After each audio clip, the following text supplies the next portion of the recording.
नांदेड़ के doctor Shankarrao Chauhan जिला सरकारी अस्पताल में हलाक होने वाले मरीजों की तादाद में इजाफा होता जा रहा है। पहले 24 घंटे में 24 मरीजों की हलाकत होने की खबर आई थी। अब ये तादाद 48 घंटों में बढ़कर 31 हो गई है। दवाओं की कमी, तिब्बी अमले की कमी और दीगर वजूहात की बिना पर हलाकतें हो रही है। इस तरह की शिकायतें सामने आने के बाद आज रियासत के वजीर सेहत हसन मुशर्रफ ने नांदेड़ का दौरा किया। यहाँ उन्होंने अस्पताल जाकर हालात का जायजा लिया और अस्पताल इंतजामिया से मीटिंग लेकर अचानक कैसे इतनी बड़ी तादाद में मरीजों की हलाकतें हो रही है, इस बारे में मालूमात हासिल की। अस्पताल इंतजामिया की जानिब से दी गई मालूमात को मीडिया के जरिए आवाम तक पहुंचाने के लिए हसन मुशर्रफ ने आज एक प्रेस कॉन्फ्रेंस लेकर तफसीलात बताई, जिसमें उन्होंने कहा कि 24 घंटों में 24 मरीजों के हलाक होने का यह वाकया निहायत दर्दनाक है। इतनी बड़ी तादाद में मरीजों की हलाकतों के बारे में अस्पताल इंतजामिया की जानिब से जो कुछ भी सफाई पेश की जा रही है, हम उसकी तायीद नहीं करते। मैंने खुद यहाँ के हालात देखे हैं। मुझे अस्पताल में चारों तरफ गंदगी का अंबार दिखाई दिया है। अस्पताल में साफ सफाई को लेकर कोई ख्याल नहीं रखा जा रहा है। इसलिए जितनी भी यहाँ हलाकतों की खबरें मिल रही है, इस मामले में हुकूमत काफी संजीदा है और इन हलाकतों के मामले में कौन कितना जिम्मेदार है, ये मालूम करने की कोशिश की जा रही है। हुकूमत की जानिब से इस सिलसिले में एक जायजा कमेटी तश्कील दी गई है, जो 1 माह के दौरान अस्पताल के सारे इंतजामी उमूर और जितने मरीजों की हलाकतें हुई है, इनमें से हर एक के बारे में इनफरादी तौर पर मालूमात ली जाएगी और तफ्तीश में ये पाया जाता है कि अस्पताल के तिब्बी अमले की जानिब से किसी तरह की कोताही की गई है तो इसके लिए किसी को भी बख्शा नहीं जाएगा। दवाओं की कमी न हो, इसके लिए रियासती हुकूमत की जानिब से अस्पताल इंतजामिया को बजट दिया जा रहा है और उन्हें ये इख्तियारात भी दिए जा रहे हैं कि वह हस्बे जरूरत दवाओं का बंदोबस्त करे। तिब्बी अमले की कमी के हवाले से हसन मुशर्रफ ने यह भी कहा कि ये भी मसला काफी संगीन है। तिब्बी अमले की तकर्रुरी के हवाले से भी अस्पताल इंतजामिया को इख्तियारात दिए जा रहे हैं, वो अपने लिए कॉन्ट्रैक्ट की बुनियाद पर तिब्बी अमले का तकर्रुर करे। नांदेड शहरामध्ये कैलास जोशी शंकररावजी चव्हाण शासकीय वैद्यकीय महाविद्यालयाच्या हॉस्पिटलमध्ये 24 तासामध्ये 24 मृत्यूची बातमी आली आणि या दुर्दैवी घटनेमुळे संपूर्ण राज्यभरामध्ये देशभरामध्ये एक हाहाकार उडाला।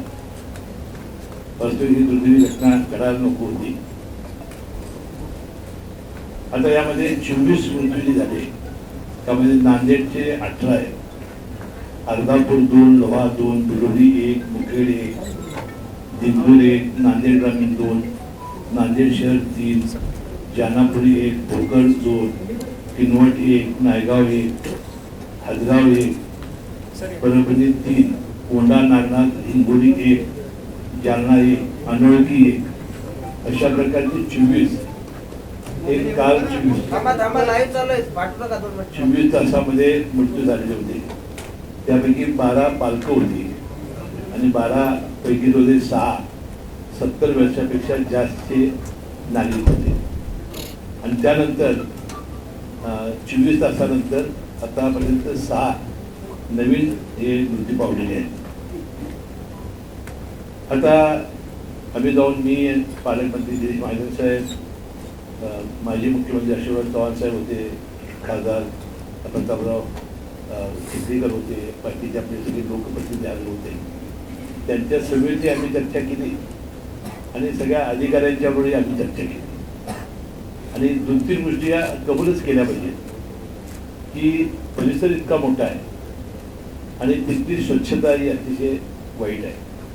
त्याची वास्तविक मनाला आम्हाला शरम वाटली पाहिजे अशा प्रकारची तिथं स्वच्छता आम्हाला दिसून आली। त्याशिवाय जी कारणं सांगितली त्याचं काही मी समर्थन करणार नाही, परंतु ज्या आमच्या त्रुटी आहेत की ज्या त्रुटी दूर करण्याची तात्काळ आवश्यकता आहे, त्यामध्ये स्वच्छतेबद्दल तात्काळ पाऊल उचललं पाहिजे।